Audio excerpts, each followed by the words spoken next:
தேவடியா மூளை இப்பயும் நான் சொல்கிறேன், நீ அடிங்க அம்மாலாம் நான் வாக்க உனக்கு எனக்கு கல்யாணம் ஆகலாம். விஜய் இல்லை, அவன் அப்பனுக்கு அப்பன் வந்தாலும் ஜெயிக்க முடியாது. சரியா? ஆனால் உனக்கு எனக்கு கல்யாணம் ஆகலை. பல வெட்டு குத்து, பல உயிரிழப்பு, வன்முறைகள் நிறையா நடக்கும். அதுக்கு நான் பொறுப்பு இல்லை. என் அப்பனே பெரிய பருப்பு. சரியா? நான் மிரட்டல. இப்போ ஒரு மனுஷன்ல புயல், அது புயல். இன்னொரு புயலும் வரும், அதுக்கப்புறம் இன்னொரு புயலும் வரும், அதுக்கப்புறம் பூகம்பமே வரும். அதுக்கப்புறம் தான் பல வெட்டு குத்து நடக்கும். எவன் சவான்னு எனக்கே தெரியாது. எண்ணிக்கே இல்லை, கணக்கு வழக்கே இல்லை. நான் மிரட்டல, உண்மையாக தான் சொல்கிறேன். ஏன் சொல்கிறேன்னா, நீ எனக்கு கிடைக்கணும். நீ எனக்கு கிடைக்கலனா யார் மதுரையில் எரிச்சவள கன்னிகா, அந்த கன்னிகைக்கு எங்கள் அம்மா அம்மாவாக இருப்பாங்க. சரியா?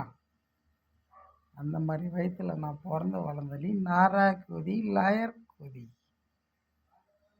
ஜோதி கூதி, அந்த மாதிரி வயிற்றில் பிறந்து வளர்ந்த வகுத்து சோத்துக்கு வனவாசம் போகிறேன்.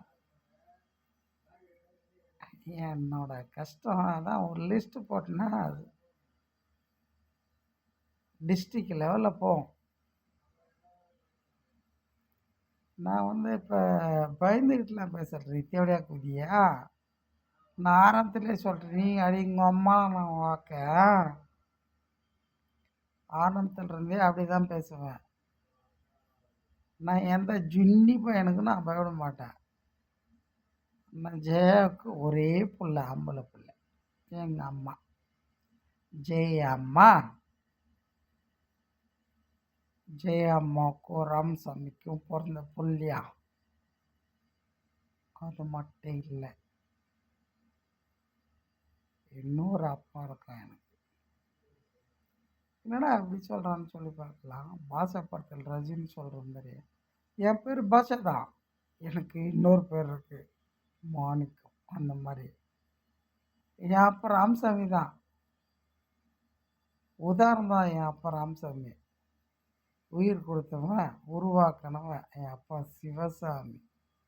என்னை ஆட்டவும் முடியாது, அசைக்கவும் முடியாது எவ்வளோ ஒண்டி கொண்டி.